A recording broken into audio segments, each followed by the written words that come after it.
मेरा बच्चों आज की इस वीडियो में हम शाहजहां की पश्चिमोत्तर सीमांत और कंधार नीति तथा उसकी मध्य एशियाई नीति को डिस्कस करेंगे।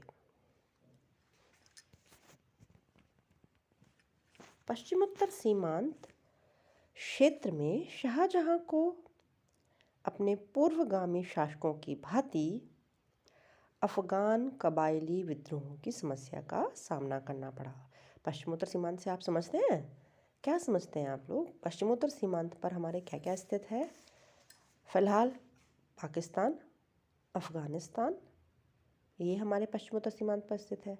उस समय पाकिस्तान भी भारत का ही हिस्सा था, अतः अफगानिस्तान वाला जो इलाका है वो हमारे पश्चिमोत्तर सीमांत पर है। वहाँ पर अफगान कबायली विद्रोहों की समस्या हमेशा ही बनी रहती थी और शाहजहां को भी ऐसे ही विद्रोह का सामना करना पड़ा। इस शाहजहां के समय अफगानों का जो नेतृत्व है वो अब्दुल कादिर कर रहा था।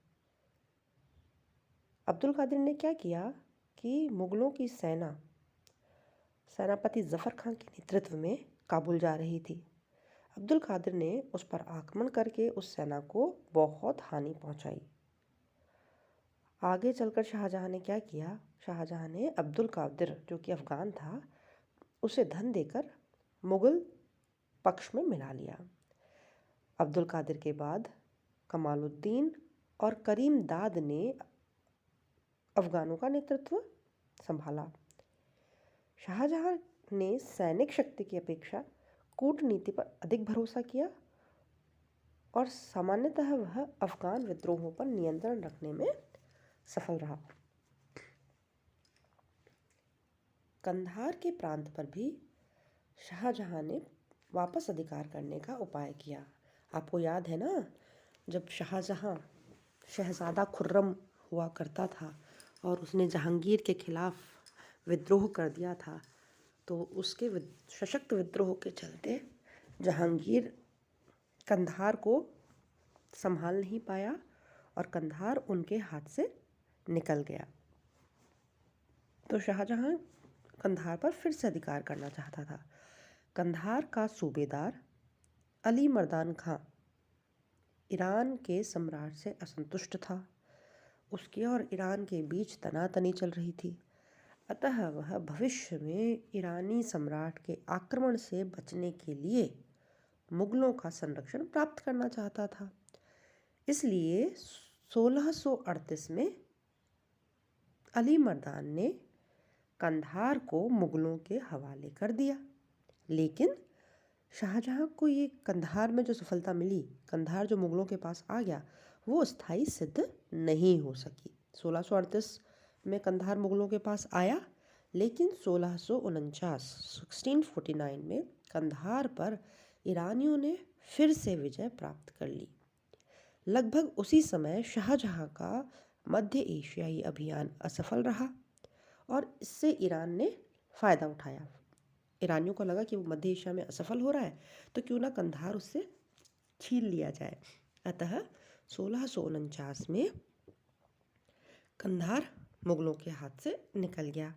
शाहजहां ने कंधार को फिर से जीतने के लिए कई अभियान किए, किंतु भौगोलिक कठिनाई और दूरी की समस्या और ईरानियों के सामने मुगल तोपखाने की दुर्बलता ने कंधार के विजय में बाधा पहुंचाई और मुगलों का नियंत्रण कंधार पर दोबारा कभी भी स्थापित नहीं हो सका। तो आपसे कई बार एमसीक्यूज में पूछ लिया जाता है कि किस समय कंधार अंतिम रूप से मुगलों से छीन लिया गया।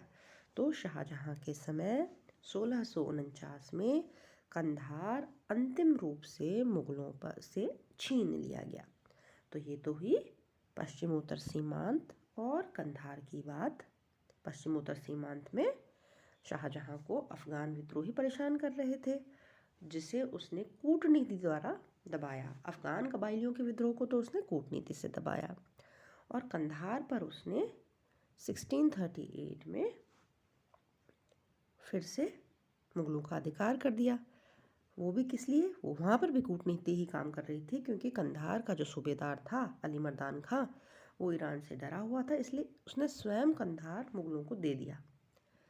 लेकिन 1649 में ईरान ने कंधार पर पुनः अधिकार कर लिया और उसके बाद शाहजहां कई अभियानों के बावजूद कंधार को फिर से नहीं जीत पाया और इस तरह से कंधार हमेशा के लिए मुगलों के हाथ से निकल गया।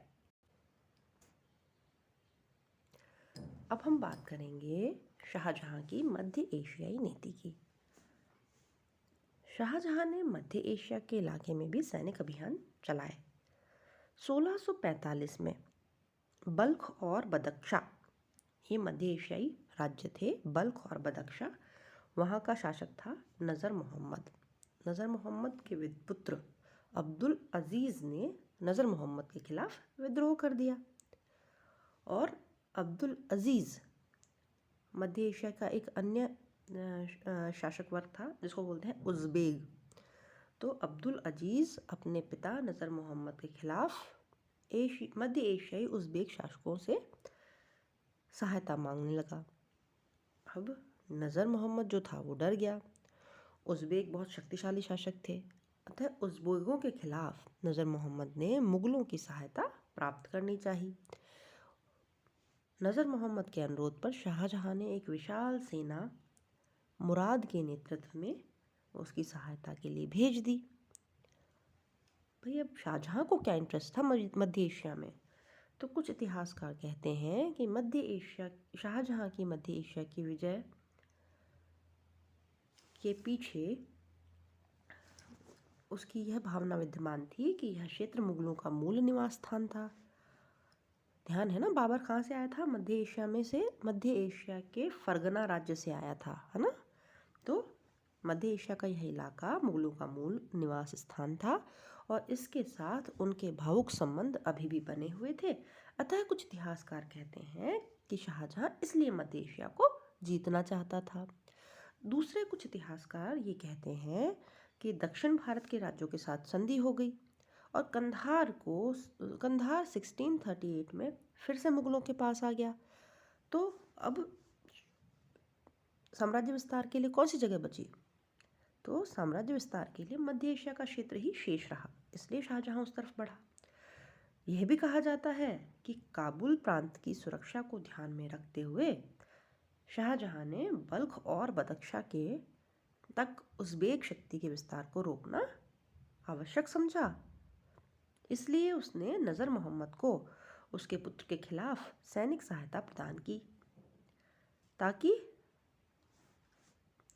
नज़र मोहम्मद मुगलों के प्रति मित्र बना रहे और किसी भावी उज़्बेक आक्रमण से काबुल की रक्षा आसान हो जाए। तो ये सारे कारण थे जिसके लिए शाहजहां ने बल्ख बदख्शा के शासक नज़र मोहम्मद की सहायता की।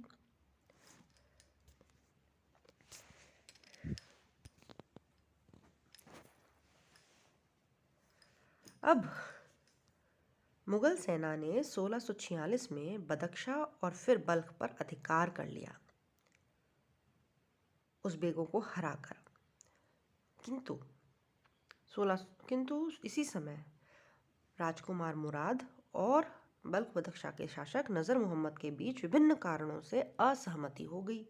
अब एक विशाल सेना को अपने राज्य में देखकर, मुगलों की विशाल सेना बल्ख और बदख्शा में स्थित थी ना, उसे देखकर नज़र मोहम्मद आतंकित हो गया कि भैया ये तो मेरे राज्य को छीन लेंगे। वह बल्ख को छोड़कर ईरान के शासक की शरण में चला गया, जबकि उसका बेटा अब्दुल अजीज़ जो था उसने क्या किया, उज़्बेकों की सहायता से बल्ख पर आक्रमण कर दिया। मुगलों की स्थिति बहुत ही असंतोषजनक हो गई। राजकुमार मुराद वापस दिल्ली लौट आया। अब शाहजहां ने औरंगज़ेब को बल्ख अभियान का उत्तरदायित्व सौंपा। 1647 में औरंगज़ेब मध्य एशिया गया। उसने उज़्बेकों के आक्रमण को विफल कर दिया, लेकिन बल्ख पर स्थायी नियंत्रण बहुत ही कठिन था। क्यों? क्योंकि जो मध्य एशियाई प्रजा थी वो मुगलों की विरोधी थी। मुगल सैनिक और अमीर भी वहाँ से वापस अपने वतन लौटना चाह रहे थे। वापसी से पूर्व बल्ख के प्रशासन का प्रबंध भी आवश्यक था। मुगल न तो बल्ख पर स्थायी अधिकार कर सकते थे और न ही नज़र मोहम्मद की जगह पर किसी दूसरे शासक को बल्ख में स्थापित कर सकते थे। अतः नज़र मोहम्मद के साथ समझौते के उपाय प्रारंभ किए गए। नज़र मोहम्मद को मुगलों की शक्ति का आभास हो चुका था, इसलिए उसने भी समझौता करना उचित समझा।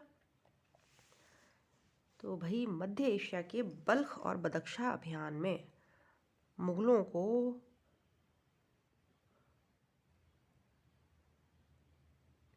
कई करोड़ रुपए की हानि उठानी पड़ी और 5000 सैनिक उनके मारे गए, लेकिन उनको 1 इंच भूमि पर भी अधिकार नहीं मिला। इससे साम्राज्य की प्रतिष्ठा भी प्रभावित हुई और इसका फ़ायदा उठाकर ईरानियों ने कंधार पर दोबारा कब्जा कर लिया। मुगलों को लाभ हुआ तो केवल इतना कि उज़्बेकों की शक्ति पर अंकुश लगा रहा और उनके द्वारा काबुल को नुकसान पहुंचाने की कोई संभावना नहीं रही। नज़र मोहम्मद शाहजहां के प्रति मैत्रीपूर्ण व्यवहार करता रहा। इस प्रकार हम देख सकते हैं कि मध्य एशिया और पश्चिमोत्तर सीमांत पर मोटे तौर पर शाहजहां को हानि ही उठानी पड़ी। कांधार हमेशा के लिए मुगलों के हाथ से जाता रहा और मध्य एशियाई अभियान में व्यापक हानि उठानी पड़ी और कोई विशेष लाभ नहीं हुआ नज़र मोहम्मद की मित्रता के अलावा। इस तरह से हम शाहजहां की मध्य एशियाई और पश्चिमोत्तर सीमांत नीति को देख सकते हैं। उसकी धार्मिक नीति पर हम अगले वीडियो में चर्चा करेंगे। तब तक के लिए धन्यवाद।